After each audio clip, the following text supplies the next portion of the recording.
Halo semuanya, ini adalah kondisi TK Maranatha Kupang yang berada di Kecamatan Oebufu, Kota Kupang. Pada video ini, saya akan menjelaskan kegiatan saya dari hari pertama sampai hari kelima selama menjadi volunteer di TK Maranatha Kupang. Selamat menyaksikan. Pada hari pertama saya menjadi volunteer, yang saya lakukan adalah saya mengajarkan anak cara mencocokkan gambar-gambar dengan kata yang tepat sesuai dengan nama gambar tersebut.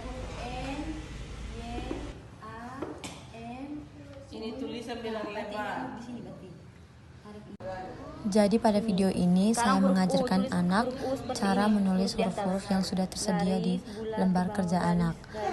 Jadi saya mendikte anak tersebut agar mengikuti huruf-huruf yang sudah ada di lembar tersebut agar anak bisa menulis huruf-huruf dengan benar sesuai dengan gambar tersebut.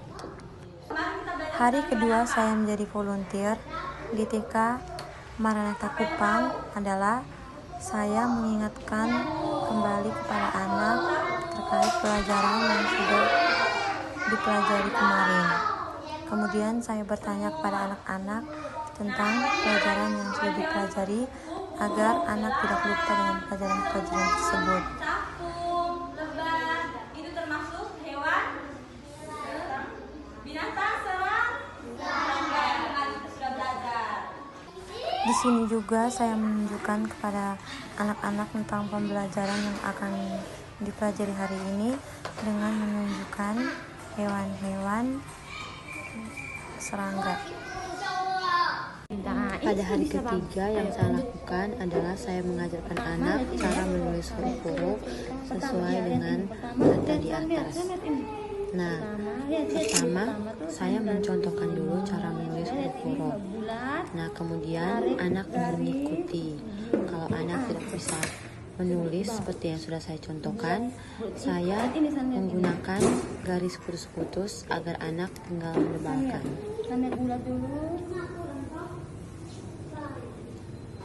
Hari keempat adalah saya mengajarkan anak menggunakan media di sekitar kelas, karena pada hari itu anak tidak melakukan kegiatan belajar mengajar.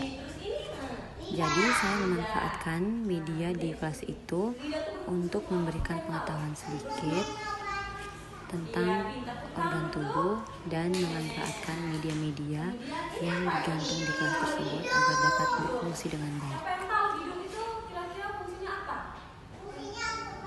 Nah, kita untuk bernafas. Kemudian ini. Ini apa ini? Bibir. Bibir itu untuk apa? Untuk pakai lipstik. Pakai lipstik itu di bibir untuk berbicara, untuk omong. Kemudian ini namanya telinga. Kira-kira telinga itu berfungsi untuk apa? Kemudian ada telinga, ada kaki. Ini kaki. Coba tunjuk kaki semua. Kaki itu berguna untuk apa? Berjalan. Apa lagi? Berlari. Terus melompat. Bermain bola. Bermain bola itu kenapa pakai apa? Kaki. Kemudian ada mata. Coba tunjuk mata semua di mana? Mata itu ada berapa? Itu ada dua. Ada mata kiri dan mata kanan. Kira-kira mata itu untuk apa?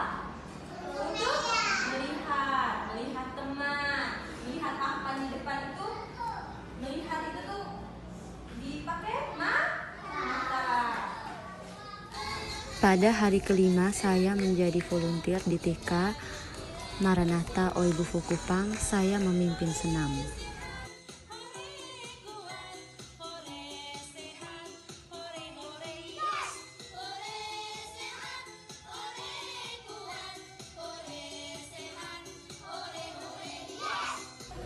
Dari hari pertama sampai hari kelima, saya menjadi volunteer di TK Maranatha Oebufu Kupang. Saya selalu mengajarkan anak cara mencuci tangan yang benar, dan juga saya selalu memeriksa kebersihan kuku mereka.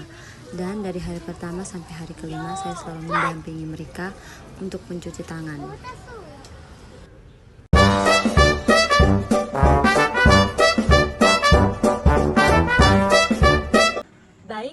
akan menjelaskan hasil observasi yang saya lakukan di TK Barunawati, Jalan Nangka, Kecamatan Oyebobo, Kota Kupang, pada hari Kamis tanggal 16 Oktober 2025.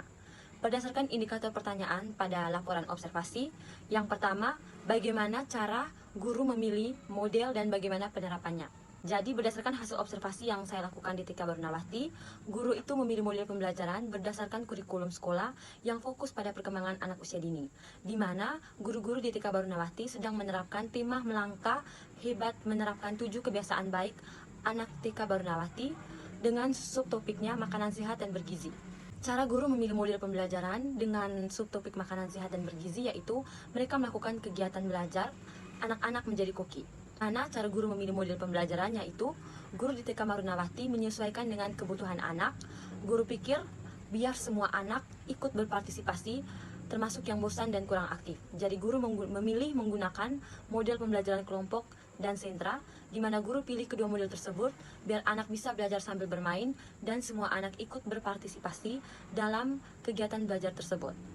Model pembelajaran yang dipilih oleh guru di TK Barunawati juga kegiatannya diulang secara 3 hari berturut-turut dengan kegiatan yang berbeda agar anak tidak bosan dan maksudnya agar anak paham lebih dalam terkait dengan kegiatan tersebut. Baik, adapun cara penerapan yang dilakukan oleh guru dalam menerapkan model pembelajaran yang dipilih, yaitu yang pertama, guru menerapkan model pembelajaran kelompok, di mana pada saat itu sedang berlangsungnya proses kegiatan belajar mengajar yaitu anak menjadi koki. Selama kegiatan pembelajaran di TK Barunawati Kupang, guru menggunakan model pembelajaran kelompok dengan cara yang sangat menarik dan menyenangkan bagi anak. Nah, anak dibagi ke dalam kelompok kecil berdasarkan warna celemek. Ada yang warna biru, ada yang warna merah, ada yang warna hijau. Kemudian, setiap warna menunjukkan kelompok tertentu. Dan anak-anak dari berbagai kelas, dari kelas A sampai kelas D, dicampur dalam satu kelompok. Jadi tidak ada perbedaan antara anak yang kelompok kelas A dan sampai kelompok kelas D. Semua belajar bersama. Nah, setiap kelompok mendapat tugas yang berbeda. Ada yang memotong buah, ada yang menggunakan blender, kemudian ada juga yang membuat puding. Selain model pembelajaran kelompok, guru juga memilih model pembelajaran sentra dengan penerapannya sebagai berikut.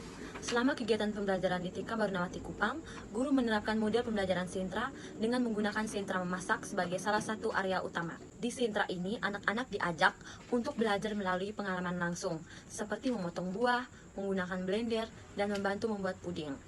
Kegiatan dilakukan secara bergiliran, jadi setiap anak itu punya kesempatan untuk mencoba semua aktivitas yang tersedia. Di sentra memasak ini, anak-anak mempunyai peran sebagai koki, di mana mereka bukan hanya sebagai peran koki saja, tetapi mereka turun langsung untuk melakukan kegiatan memasak seperti memotong buah, kemudian blender buah menjadi jus, kemudian memasak puding.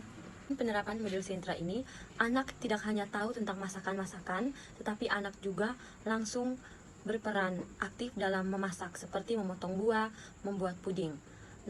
Nah, penerapan model sentra memasak ini membuat anak-anak belajar secara menyeluruh. Mereka mengembangkan keterampilan belajar mereka lewat bekerja sama dengan teman, kemudian mengenal alat, dan memahami proses memasak dari awal hingga akhir.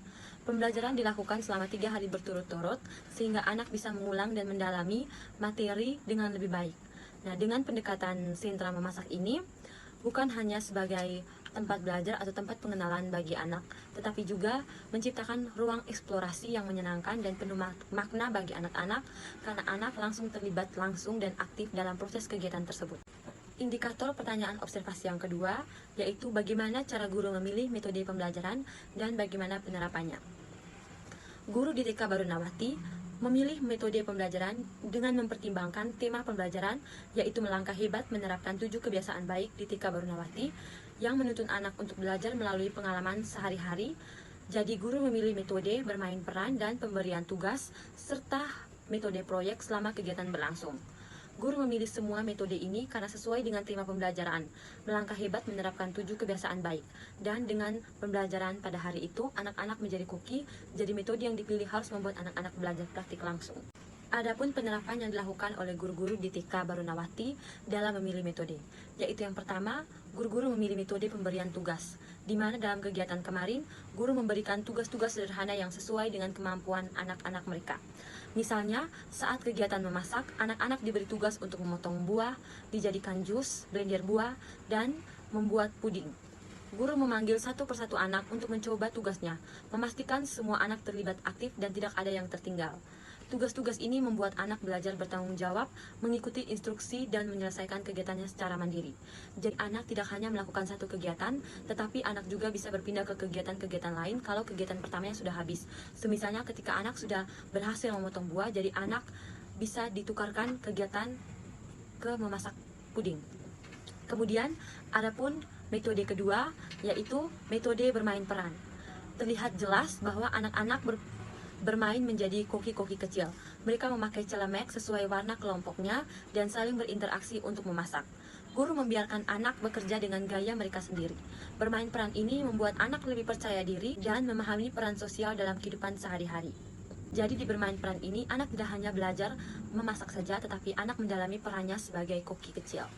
Kemudian yang ketiga, metode proyek. Kegiatan memasak yang berlangsung selama 3 hari berturut-turut merupakan contoh nyata dari metode proyek. Anak-anak tidak hanya melakukan satu aktivitas, tetapi juga mengikuti rangkaian proses dari awal hingga akhir kegiatan. Mereka mulai dari menyiapkan bahan, memotong buah, menggunakan blender, hingga membuat puding dan jus sehat. Setiap hari, kegiatan diulang dan dikembangkan sehingga anak bisa mendalami prosesnya. Dalam proyek ini, anak-anak belajar bekerja sama, ketekunan, dalam melihat hasil dan usaha mereka sendiri. Mereka merasa bangga saat melihat puding yang sudah jadi atau jus yang sudah siap diminum. Kegiatan yang mereka lakukan seperti memasak itu, hasilnya akan mereka nikmati sendiri. Indikator pertanyaan observasi yang ketiga, bagaimana cara guru menentukan kegiatan pembelajarannya? Di TK Barunawati Kupang, guru menentukan kegiatan pembelajaran dengan melihat langsung bagaimana anak-anak belajar dan bermain. Guru juga memperhatikan apa yang disukai anak-anak, bagaimana mereka berinteraksi, dan bagaimana mereka bisa belajar dengan senang. Misalnya, saat kegiatan memasak, guru melihat bahwa anak-anak sangat antusias. Mereka mau mencoba memotong buah, menggunakan blender, dan membuat puding. Karena semua anak terlibat aktif, guru tahu bahwa kegiatan seperti ini cocok untuk mereka. Guru juga memilih kegiatan berdasarkan tema yang sedang dipelajari, yaitu melangkah hebat, menerapkan 7 kebiasaan baik. Karena temanya tentang kebiasaan sehat, guru memilih kegiatan yang berkaitan dengan makan sehat dan bergizi. Anak-anak diajak langsung untuk mencoba, bukan hanya mendengarkan, mereka belajar sambil melakukan, seperti memotong buah, mencampur bahan, dan melihat hasil akhirnya. Penerapan kegiatan dilakukan dengan cara yang menyenangkan. Anak-anak dibagi ke dalam kelompok kecil berdasarkan warna celemek. Penerapan kegiatan dilakukan dengan cara yang menyenangkan. Anak-anak dibagi ke dalam kelompok kecil berdasarkan warna celemek. Setiap kelompok mendapat tugas berbeda, lalu bergiliran berpindah ke kegiatan lain. Guru selalu memberi contoh terlebih dahulu sebelum anak mencoba agar anak bisa tahu cara yang aman dan benar. Semua alat yang digunakan seperti pisau plastik dan kompor diawasi oleh guru dan orang tua agar tetap aman. Kegiatan ini dilakukan selama 3 hari berturut-turut supaya anak bisa mengulang dan lebih memahami prosesnya. Selain itu, guru, orang tua, dan mahasiswa PPL juga ikut membantu mendampingi anak-anak. Walaupun cuacanya panas, karena kegiatan dilakukan di luar ruangan, anak-anak tetap semangat dalam menikmati pembelajaran dan kegiatan tersebut. Dengan cara ini, guru bisa memilih kegiatan yang sesuai dengan usia anak, menyenangkan, dan membuat anak-anak belajar dengan cara yang alami. Adapun indikator pertanyaan observasi yang keempat, yaitu implementasi pembelajaran mendalam. Berdasarkan hasil observasi di TK Barunawati Kupang, implementasi pembelajaran mendalam dilakukan dengan cara yang sangat menyentuh dunia anak-anak dan sesuai dengan karakter mereka. Pembelajaran tidak hanya dilakukan 1 kali, tetapi diulang selama 3 hari berturut-turut, sehingga anak-anak bisa benar-benar memahami dan merasakan prosesnya. Misalnya, dalam kegiatan memasak, anak-anak tidak hanya melihat atau mendengarkan penjelasan, tetapi mereka mengalami langsung, memotong buah, menggunakan blender, dan membuat puding. Kegiatan ini dilakukan secara bergiliran dan berulang, sehingga anak-anak bisa belajar lebih dalam dan tidak sekedar mencoba sekali lalu selesai. Kemudian, pembiasaan baik juga diterapkan setiap hari. Sebelum makan, anak-anak selalu diajak mencuci tangan terlebih dahulu agar tetap bersih dan sehat. Saat datang ke sekolah juga, mereka memberi salam kepada guru sebagai bentuk sopan santun, dan saat pulang mereka juga berpamitan dengan ramah. Kebiasaan-kebiasaan ini menjadi bagian dari pembelajaran karakter yang dilakukan secara konsisten.